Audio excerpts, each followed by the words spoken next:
Self-confidence means willingness to do whatever it takes to achieve. Some people say, well, I'll do it for a little while and see what happens. You know, I'll try a couple of things. If that doesn't work, I'm out of here. And all of us know that that kind of person doesn't have much of a future. But if you're willing to do whatever it takes, if I have to learn a couple of things, I will learn those things. If I got to learn 5 or 6 things, I'll learn all 6.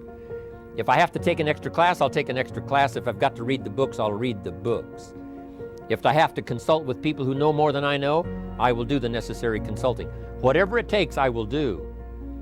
That starts to develop unbelievable self-confidence.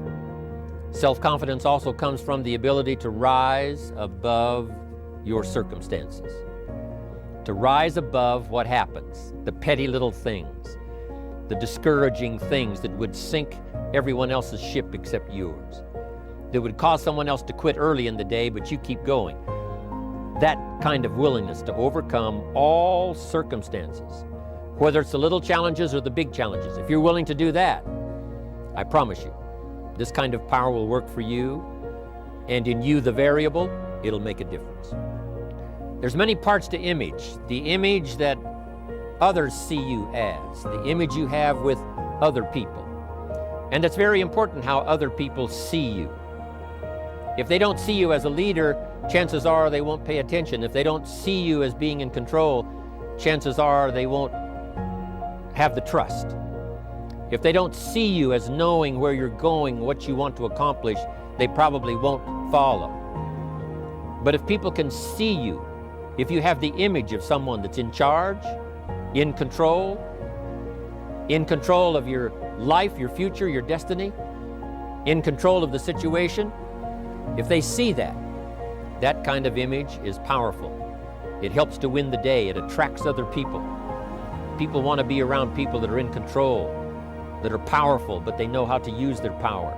Influential, but they know how to use their influence. That kind of image is important. Self-discipline, all of us have a challenge with that. Because sometimes it's easy, and especially if you're working hard, doing the best you can, it's easy sometimes to let up and let it go. But remember, so many people, especially now that we're as big as we are around the world, are counting on what we do. At home office, they have to be careful. They have to be disciplined. It's easy for the person who ships the product from Herbalife says, oh, well, I'll wait until tomorrow to ship it. And then they go home and sleep like a baby. But the distributor who's waiting for that product doesn't sleep that night, or doesn't sleep when the product doesn't show on time. But if everybody will have the discipline to say, I will do the best job I can. I will make mistakes, of course, because we're all human, but I'll try to remedy those mistakes and do the best job I can. That kind of self-discipline. I want to suggest that you make up your mind you're going to get in what we call the success zone. It's a way of thinking. Now, get this. If 96% of the population are blowing it, if 1% of the population are earning about 95% of all the money, you're not going to get a whole lot of people agree with what you're doing. Most people are going to look at you kind of strange. What are you going there for? You went there last month. What are you listening to that for? You listened to that before. What are you reading? What do you read the same book over and over for? They don't understand. And you see, they're advertising their ignorance by the questions they ask. When we get into the success zone, everything in our life starts to change. But understand this, you're going to be a bit of an odd. You're out of the box. You're not one of the masses. And when you get out of the box, your whole world starts to shift. I'm getting more and more intrigued by mindset, because I used to think of it as fluffy, like self-help, and now I think of it more as strategy. What's your strategy in life? Somebody asked me on Instagram after I posted this, Gary, if the mindset has been skewed, how can you bring it back? And I answered with, by surrounding yourself with people who have the mindset you aspire to.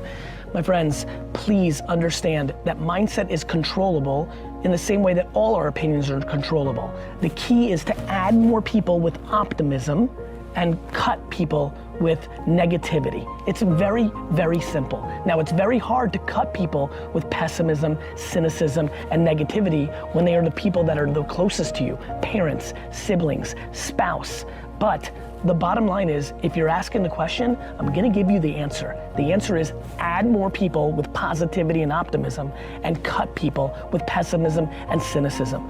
Who you surround yourself matters. What content you consume matters. I basically suffocate myself for a long period of my time and created an environment that was based on offense and optimism, and now I know no different. Please do the same for you. Make that move. Mold, and I mean mold, your mindset by what you consume and with whom you consume it.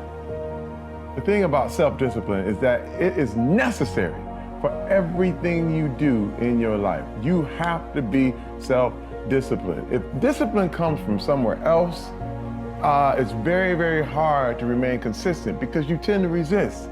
It's wild because I see trainers and they're in the gym with people and, you know, the guy or girl that they're working out hates their workout, hates it, because the discipline is coming from somewhere else.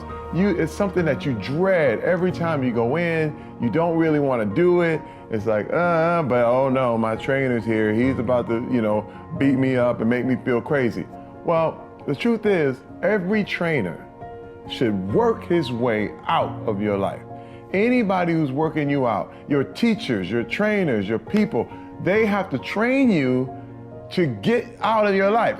So you can go ahead, do your own workout, do your own thing, practice self-discipline. Now, one thing I want to straighten out, big time. Discipline is not punishment. It's not. Discipline is training. That's all it is. I was talking to my son one time and I asked him, and it was weird because I was trying to see if he really knew what it was all about. And I said, hey man, you know I have to discipline you.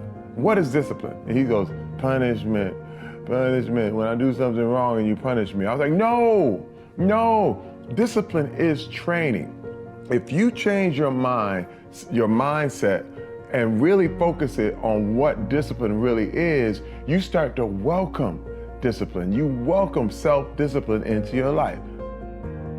The best of the best already want it more than anybody else. There's a reason they're the best. You know, we talked about this earlier at lunch. They're the ones that show up to practice early. Okay, they're the ones taking the extra shots. They're the ones doing the wind sprints at the end. They're the ones, you know, getting treatment, taking care of their body. They're showing up on off days. I mean, you're sending the guys home. You're saying you got to go home. You got to go home. Go home already. You got to tell them to leave. You don't have to tell them to show up. You got to tell them to leave. Wow. That's enough. You know, you have people in your office, and you look at it. You know, how many employees do you have now? We got 4,200 agents. 4,200 agents. Okay. Out of 4,200 agents, okay? If you put them all in the room, okay, and you were able to put them all in one shop together, all right, and say your hours were 9 to 5, okay? You'd have 4,200 people in here from 9 to 5 o'clock, from 5 o'clock. After 5 o'clock, you may have 500. After 7 o'clock, you may have 200. After 9 o'clock, you may have 5. And then guess what? At the end of the day, there's gonna be one light left on.